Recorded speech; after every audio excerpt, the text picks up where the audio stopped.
જામનગરમાં ઓશવાળ સેન્ટર ખાતે પૂનમબેન માડમ માટે વિજય વિશ્વાસ સંમેલન યોજાયું. અનુરાગ ઠાકુર સહિત દિગ્ગજ નેતાઓ, સંતો, મહાનુભાવો અને લોકો મોટી સંખ્યામાં ઉપસ્થિત રહ્યા.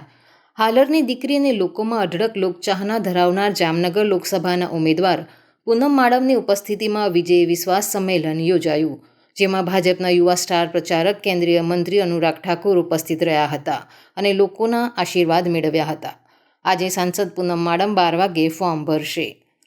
આ પ્રસંગે પૂર્વ સાંસદ રમેશ ધડુક, પૂર્વ મંત્રી જયેશ રાદડિયા અને આરસી ફળદુ, પૂર્વ સાંસદ ચંદ્રેશ પટેલ, ધારાસભ્ય રીવાબા જાડેજા, મેઘજીભાઈ ચાવડા, દિવ્યેશ અકબરી, પૂર્વ ગૃહપ્રધાન ગોરધન ઝડફિયા, શહેર પ્રમુખ ડૉક્ટર વિમલ કગથરા અને જિલ્લા પ્રમુખ રમેશ મુંગરા, શહેર મેયર સહિત પાટીદાર નેતાઓ એક મંચ પર ઉપસ્થિત રહ્યા હતા અને દિગ્ગજોએ પોતાના વક્તવ્યો દ્વારા પૂનમબેનની જીત અને નરેન્દ્ર મોદીની ફરી એકવાર સરકાર બનાવવા માટે હાકલ કરી હતી.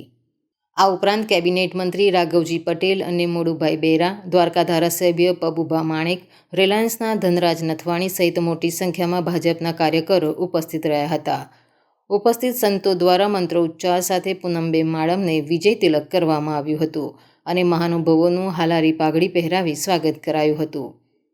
જામનગર લોકસભા બેઠક ભાજપના ઉમેદવાર પૂનમબેન માડમે ઉમેદવારી પત્ર ભર્યા પહેલા જાહેર સભાને સંબોધી હતી.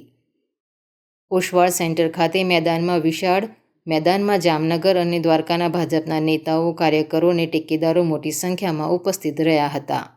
વિશાળ સ્ટેજ અને એલઈડી સાથે વિશાળ કટઆઉટ્સ લગાવવામાં આવ્યા હતા. સભા સ્થળે ઉમેદવાર પૂનમ માડમને ભવ્ય આવકાર સાથે શાહી સ્વાગત કરવામાં આવ્યું અને ભવ્ય આતિશબાજી, ઢોલ નગારા સાથે તેમને સૌએ આવકાર્યા હતા. આજે તેઓ પોતાના નિવાસ સ્થાનેથી ભાજપ કાર્યાલય અને ત્યાંથી કલેક્ટર કચેરી ખાતે પોતાનું ઉમેદવારી ફોર્મ ભરવા જશે. Report Sanjeev Rajput, TV9 Gujarat, Jamnagar.